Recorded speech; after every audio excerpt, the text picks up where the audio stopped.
Hi friends, ഇന്ന് നമുക്ക് മീൻകറി ഉണ്ടാക്കാം. അതിനായിട്ടൊരു സവാള, ഒരു തക്കാളി, കുറച്ച് കറിവേപ്പില, 2 പച്ചമുളക്. ചട്ടി ചൂടായി വരുമ്പോൾ വെളുത്തുള്ളി ഇട്ട് കൊടുക്കുക. അതിലേക്ക് സവാള ഇട്ടിട്ട് ഒന്ന് സോട്ട് ചെയ്തെടുക്കുക. സവാള ഒന്ന് ബ്രൗൺ കളറായി വന്നതിന് ശേഷം കുറച്ച് കറിവേപ്പില ഇടുക. കറിവേപ്പില അങ്ങനെ ഇട്ട് കഴിഞ്ഞാൽ കറിക്ക് നല്ലൊരു സ്മെല്ലുണ്ടാവും. ഇനി അതിലേക്ക് തക്കാളി ഇടത് കൊടുക്കുക.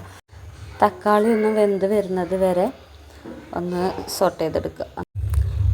തക്കാളി വെന്ത് കഴിഞ്ഞാൽ അതിലേക്ക് 2 ടീസ്പൂൺ മുളക് പൊടി, 2 ടീസ്പൂൺ മല്ലിപ്പൊടി, 1/2 ടീസ്പൂൺ മഞ്ഞൾപ്പൊടി ചേർത്ത് കൊടുക്കുക. എന്നിട്ട് നന്നായിട്ട് ഇളക്കി കൊടുക്കുക. ഈ സമയത്ത് നമ്മൾ ഫ്ലെയിം ഒന്ന് കുറച്ച് കൊടുക്കണം, എന്നിട്ട് അല്ലെങ്കിൽ അത് കരിഞ്ഞ് പോകും. അപ്പോൾ അതൊന്ന് ഫ്ലെയിം ഒന്ന് കുറച്ച് കൊടുക്കുക. എന്നിട്ട് നന്നായിട്ടൊന്ന് മിക്സ് ചെയ്യുക.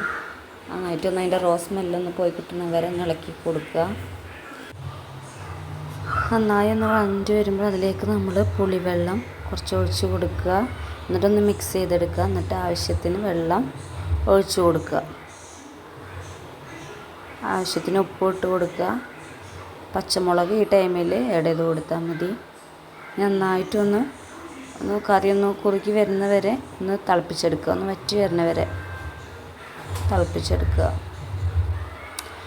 കറി തിളച്ച് വന്നാൽ അതിലേക്ക് മീൻ ഇട്ട് കൊടുക്കുക. ഞാനിവിടെ കുടുതയാണ് എടുത്തിട്ടുള്ളത്. ഞങ്ങളിവിടെ കുടുത എന്നാണ് പറയുക.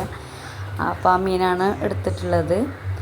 എന്നിട്ട് ഒരു 10 മിനിറ്റ് വരെ ഒന്ന് മീനൊന്ന് വേവിച്ചെടുക്കുക. കറി തിളച്ച് വരുമ്പോഴൊന്ന് കുറുകി വരും വേണം. അപ്പോൾ അങ്ങനെ ഒന്ന് ആ ടൈം വരെ ഒന്ന് തിളപ്പിച്ചെടുക്കുക. ഞാനിവിടെ മൺചട്ടിയിലാണ് കറി ഉണ്ടാക്കിയിട്ടുള്ളത്. മൺചട്ടിയിൽ ഉണ്ടാക്കുമ്പോൾ നല്ല ടേസ്റ്റാണ്. മീൻ കറിക്ക് നല്ല ടേസ്റ്റുള്ള കറിയാണ്.